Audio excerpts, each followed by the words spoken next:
Bouillon. Merci, Monsieur le Président.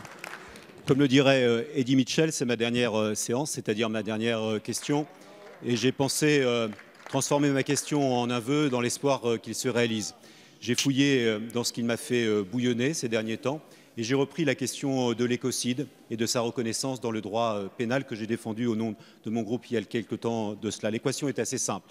Qui dit écocide dit criminalité environnementale.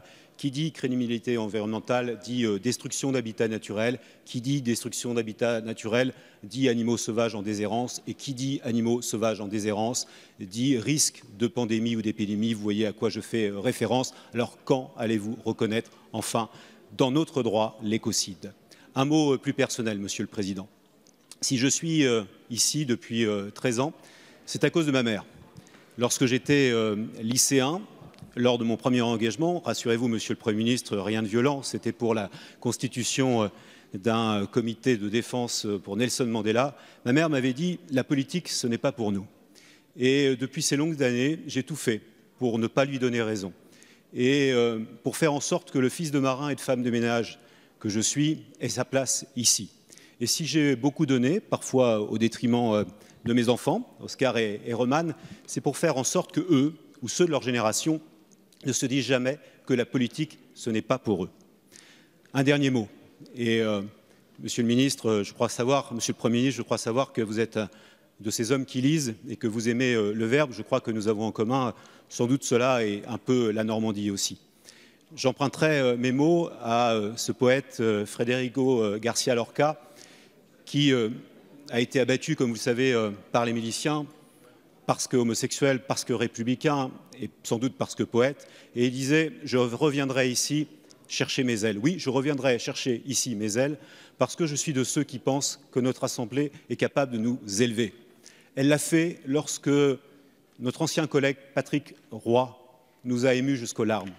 Elle l'a fait lorsque nous avons tous ensemble entonné la Marseillaise au moment des attentats. Et pour certains d'entre nous, elle l'a fait aussi lorsqu'elle a voté le mariage pour tous ou la PMA pour tous. Je suis persuadé qu'elle le fera encore. Vive la République. Merci.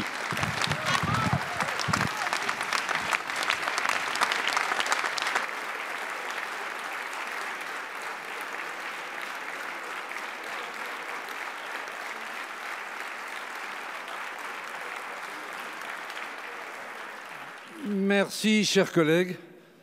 À vous aussi, nos félicitations et nos vœux de succès dans les mandats que vous allez continuer à exercer. Et nous essaierons de continuer à nous élever dans les termes de votre amicale recommandation. La parole est à Monsieur le Premier ministre. Monsieur le Président, Mesdames et Messieurs les députés, Monsieur le député Bouillon,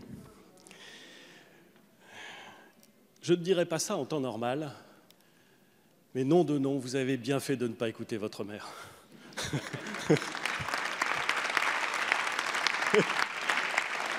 Et permettez-moi de penser que, même si vous lui avez désobéi, elle doit être sacrément fière de vous. Alors, après 13 ans, Monsieur le député, après une action parlementaire complète, après un engagement constant, après des responsabilités parlementaires, mais aussi des responsabilités locales, plus exactement de président d'une association représentant les villes de France, vous faites le choix de votre commune. J'ai déjà eu l'occasion de dire que c'était un choix très compréhensible et très respectable et que vous l'avez sans aucun doute longuement mûri. Je me permets de dire, puisque vous et moi partageons un attachement pour la Normandie, qu'il arrive que l'on dise que, chez moi, dans le Pays de Caux, on a plutôt affaire à des taiseux.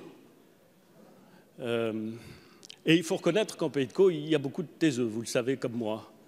Il est bon que parfois les taiseux s'expriment, et pendant 13 ans, vous avez exprimé la voix de vos concitoyens, de ceux qui vous avaient fait confiance, dans des sujets où ils partageaient vos choix, et peut-être aussi, Monsieur le député, dans des sujets où ils les partageaient moins, mais où vous aviez au fond la conviction que l'intérêt général, l'intérêt de la France, commandait de suivre un chemin qui n'était peut-être pas complètement celui de ceux qui vous avaient élu sur tous les sujets, mais qui était celui que vous croyez utile de suivre et peut-être même, à certains égards, de défricher. Pour cela, monsieur le député, je veux vous dire ma très sincère affection. Vous avez posé une question sur l'écocide. Et l'honnêteté m'oblige à dire, monsieur le député, que je ne suis certainement pas, le plus grand spécialiste juridique du crime d'écocide. Ça peut venir. Ça peut venir. Je compte sur le travail de vos collègues pour faire mon évangélisation, si j'ose dire.